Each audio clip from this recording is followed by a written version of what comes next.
गुरुवार को पीएम नरेंद्र मोदी जमुई मुख्यालय से करीब 6 किलोमीटर दूर खैरा ब्लॉक के बल्लोपुर गांव पहुंचे। खेतों के बीच एक समतल मैदान को सभा स्थल बनाया गया था।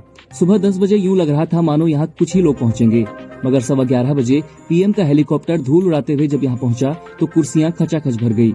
मोदी को सुनने के लिए पहुंचे हजारों लोगों की इस भीड़ में अधिकतर महिलाएं थी।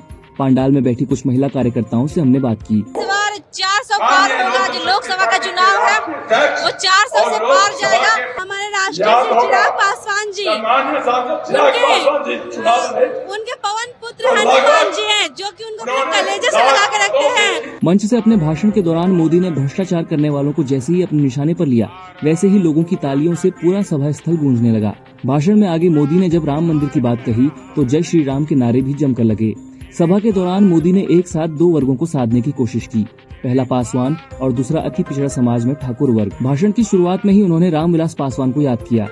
दलितों, वंचितों के प्रिय और मेरे परम मित्र पद्म विभूषण से सम्मानित रामविलास पासवान जी हमारे बीच नहीं है। मुझे संतोष है कि रामविलास जी के विचार को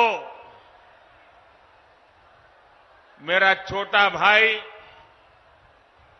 चिराग पासवान पूरी गंभीरता से आगे बढ़ा रहे हैं। इसके बाद मोदी ने मरणोपरांत सम्मानित किए गए कर्पूरी ठाकुर का भी जिक्र किया और कहा कि कांग्रेस व आरजेडी ने उनका अपमान किया था, केंद्र सरकार ने उन्हें सम्मान दिया। अभी कुछ ही समय पहले हमारी सरकार ने बिहार के गौरव कर्पूरी ठाकुर को भारत रत्न दिया, तब भी इन लोगों ने उसका विरोध किया। जमुई में प्रोफेसर गौरी शंकर पासवान के मुताबिक हवा का रुख मोदी की तरफ ही है, मगर लालू को भी कम नहीं आंका जा सकता। वहीं सीनियर जर्नलिस्ट मुरली दीक्षित कहते हैं कि बिना किसी पार्टी का नाम लिए उन्होंने सभी दलों को लपेटे में लिया।